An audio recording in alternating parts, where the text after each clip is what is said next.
Bonsoir à tous et bienvenue sur votre émission d'information Tour d'Horizon. Tout le plaisir est pour nous de vous savoir nombreux à nous suivre sur le leader des Web TV. Après 3 mois de vacances, élèves et enseignants ont repris depuis une semaine le chemin des classes. Mais qu'en est-il véritablement des aspirants au métier d'enseignant? Élément de réponse dans ce reportage.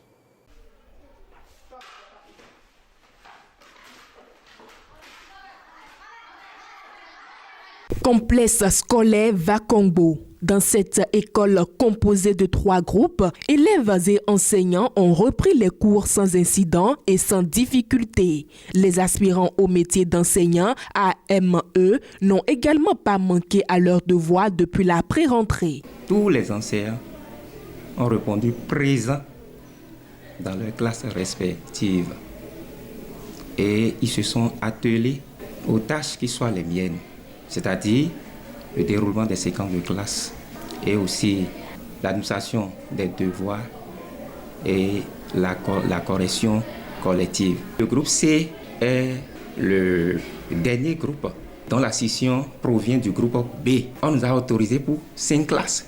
Nous avons 4 enseignants. En plus de leur présence au poste, ils possèdent des qualités reconnues par leurs supérieurs hiérarchiques. En ce qui concerne mes aspirantes, mes AME, elles sont au nombre de 2. Elles sont avec moi depuis 4 ans. Tout va bien. Elles sont à l'école, assidues, régulières. On ne se plaint pas. On fait avec. Et on espère qu'il en sera ainsi pour tout le temps. La rentrée est donc effective dans cette école et bien d'autres. Des problèmes d'effectifs se posent par endroits, mais ils ne sont pas de nature à entacher le déroulement normal des cours.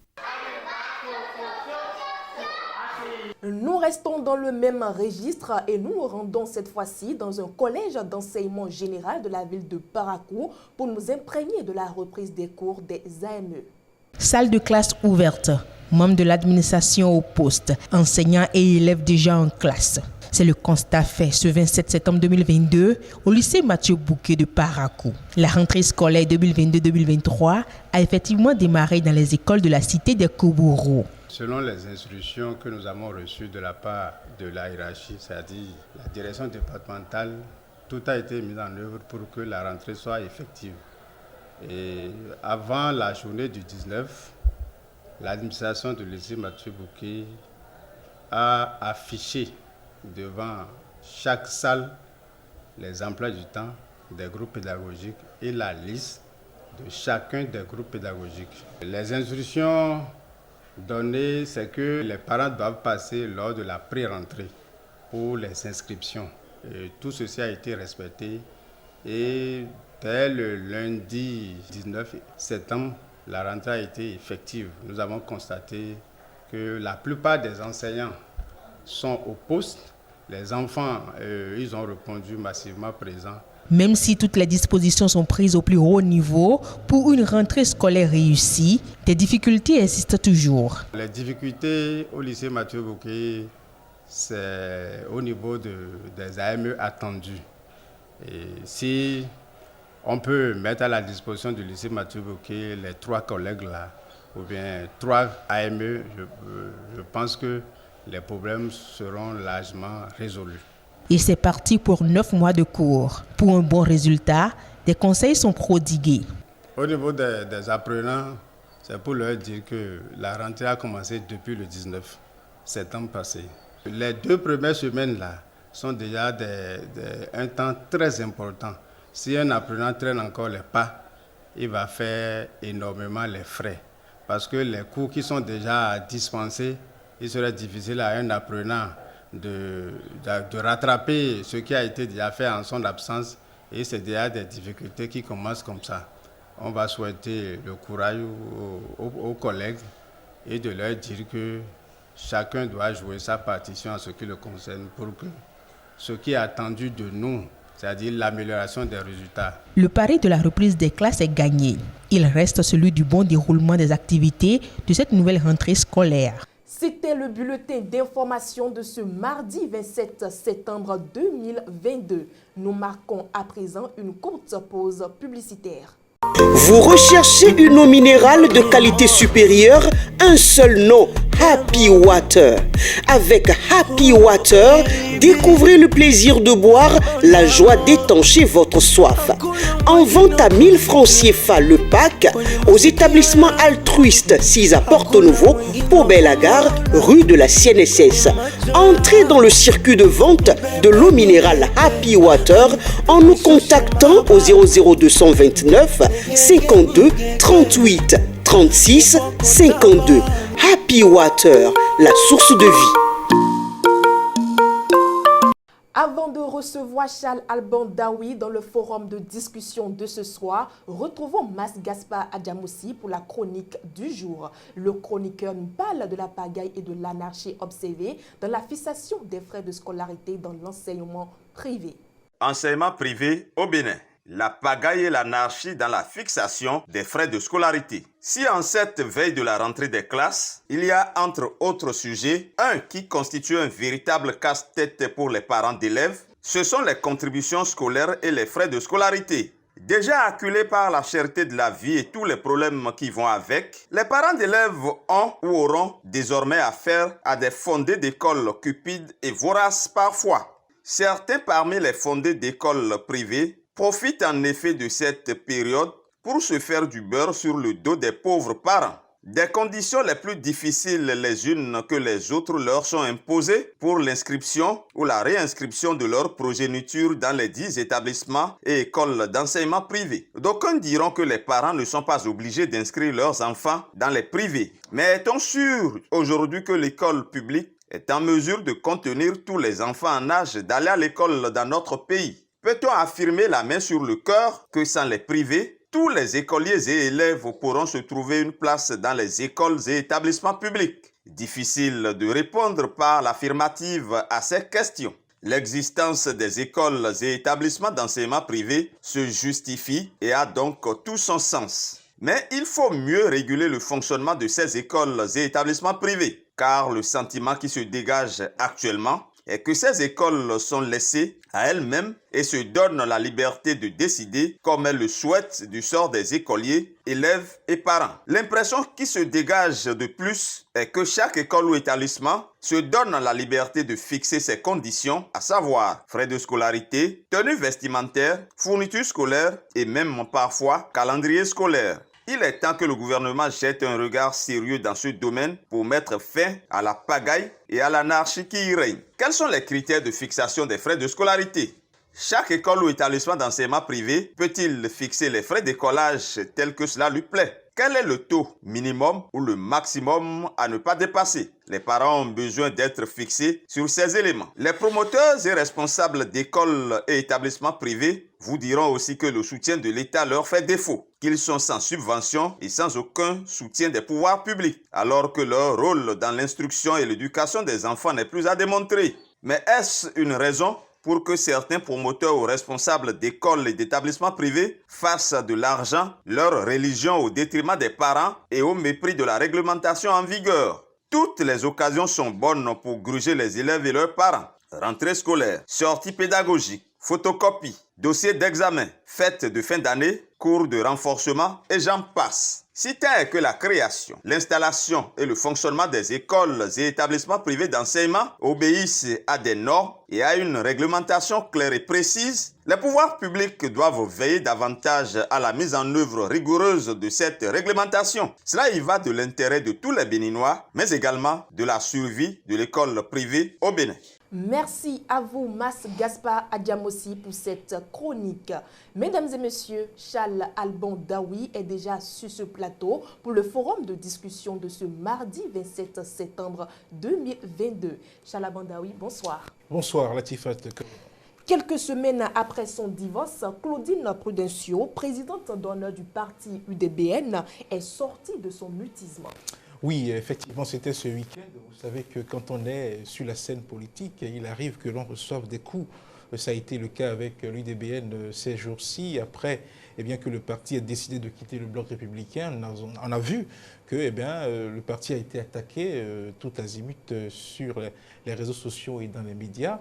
Et donc, il était de bon ton que quand même la présidente d'honneur de ce parti puisse enfin briser le silence. On n'est pas acteur politique pour rester silencieux quand on reçoit des attaques à la taille de celles reçues par ce parti-là. Donc il fallait qu'elle réponde finalement à toutes ces attaques-là, ce qu'elle a fait finalement. Et sa réponse quand même a été claire et nette. Elle a clairement répondu à toutes ces attaques, notamment aux démissions dont son parti est actuellement victime. Il faut juste constater que voilà, dans la vie d'un parti politique, il y a plusieurs épisodes. Il se fait qu'aujourd'hui, l'UDBN est en train de connaître une situation d'épreuve avec des démissions tout azimut de ces militants qui préfèrent rester au bloc républicain que de rester dans le parti. Donc ce n'est pas forcément des faits extraordinaires, c'est des faits inhérents à la vie d'un parti politique. Et ça arrive comme ça. Et je pense que dans sa sortie, elle a quand même servi des répliques en ce qui concerne ceux qui l'attaquent. Elle estime tout simplement que voilà, des gens sont partis, mais des gens vont venir. Et je pense que c'est la dynamique qui est actuellement en cours, quels que soient les partis qu'on considère aujourd'hui en République du Bénin. Des gens partent, des gens reviennent. Voilà. Et en dehors de sa réplique, Claudine Prudencio a annoncé sa participation aux prochaines élections. Oui, pour ce qui concerne sa sortie médiatique, je pense que cela a été vraiment le point fort de sa sortie, annoncer que le parti sera effectivement présent aux législatives de janvier 2023, parce que tous ceux qui attaquaient le parti estimaient que, voilà, vu ce que le parti représente sur l'échiquier politique nationale, sur la base des élections communales passées, où le parti est arrivé 5e avec quelques 2,% de suffrages exprimés, beaucoup estimaient que, voilà, vu cette performance-là, de quoi est-ce que le parti, sur quoi est-ce que le parti compte pour vouloir faire cavalier solitaire. Donc je pense que cette sortie, avec cette réponse-là qu'elle a donnée, elle a été claire. Nous serons aux prochaines législatives 2023. Cela prouve que voilà, nous avons quand même affaire à une dame qui sait là où elle va, qui sait où est-ce qu'elle met les pieds, qui ne fait pas les choses juste pour les faire. Et donc, elle estime sans doute que voilà, on ne grandit pas du jour au lendemain. Vous savez, toutes les formations politiques aujourd'hui qui se disent représentatives ont profité d'une situation, d'un contexte pour arriver où ils sont. Donc il n'est pas exclu que le contexte change et que le parti un jour quand même reprenne du poil de la bête et quand même fasse des résultats importants. Et je pense aussi que voilà, cette démarche est menée pour surtout assurer la survie politique du parti. Parce que là, voilà que le parti a quitté un grand bloc. Pour que le parti continue de vivre, il faut que le parti anime vraiment la vie politique. Parce que dans la charte des partis politiques, il est dit à l'article 27 que si un parti politique ne participe pas à 2 élections législatives successives, le parti signe sa mort juridique. Et donc, l'UDBN aujourd'hui se voit quelque peu juridiquement obligée d'aller aux élections. Sinon, ce qu'elle craint risque d'arriver, qui est donc la disparition du parti.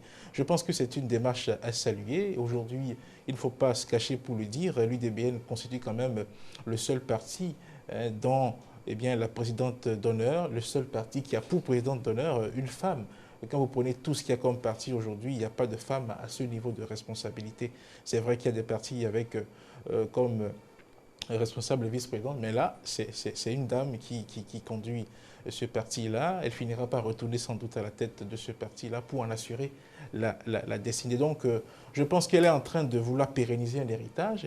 Elle est en train de vouloir quand même donner une certaine représentativité, une certaine image à la femme politique au Bénin, qui, il faut le reconnaître, il y a des leaders que nous avons connus par le passé, mais là, on est en train de vivre une situation où ces personnes-là sont en train de partir progressivement. Donc, je pense qu'avec cette décision-là, elle veut s'assurer que voilà, le parti qu'elle dirige anime vraiment la vie politique et qu'à travers elle, on continue vraiment de voir des femmes battantes sur la scène politique. Mais d'un autre côté, il y a Bertin Nkovi qui a promis ramener tous les membres de l'UDBN au BR. Non, mais vous savez, c'est de bonne guerre. Hein? On ne va pas polémiquer là-dessus. C'est de bonne guerre puisque voilà, nous sommes sur un terrain politique, c'est normal. On se donne des coups et on en reçoit. Donc, que cet acteur politique dit cela, c'est de bonne guerre. On ne peut pas refuser que les acteurs politiques se donnent des coups et voilà, c'est simple que ça. Nous tendons déjà vers la fin du forum de discussion. Un mot pour conclure, Charles? Oui, le mot pour conclure sera de dire, voilà, aujourd'hui, comme je l'ai dit, l'UDBN, seul parti politique ayant pour femme, comment dirais-je, comme présidente d'honneur de ce parti-là. Nous sommes dans un pays où les femmes représentent la majorité de la population quand on fait les statistiques. Donc, elle a un objectif à atteindre et je pense que tout ce que son parti vit aujourd'hui comme épreuve ne va pas l'empêcher d'aller dans la direction qu'elle a choisie. Voilà. Merci à vous, Charles Bondaoui, pour votre intervention. C'est moi qui vous remercie. Mesdames et messieurs, c'est la fin du forum de discussion de ce mardi 27 septembre 2022. Passons à présent à votre rubrique « Quand les temps sont durs ». Que faites-vous? On gère comme ça, on gère.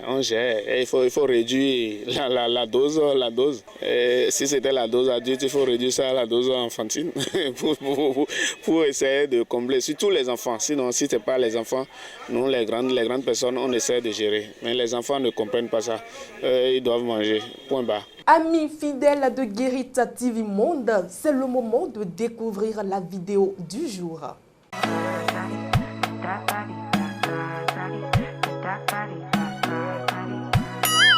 Fine boy, no money. Fine boy, empty pocket.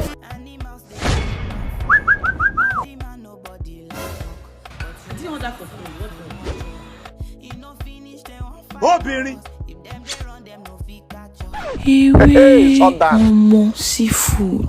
How this guy take no say hunger they catch me for here? Hi, c'est moi ndokro. Chai. Oh, go bread this fine brother for me. Oh, hi. Steady green like broccoli. Steady on my grind. Madam, catch your POS.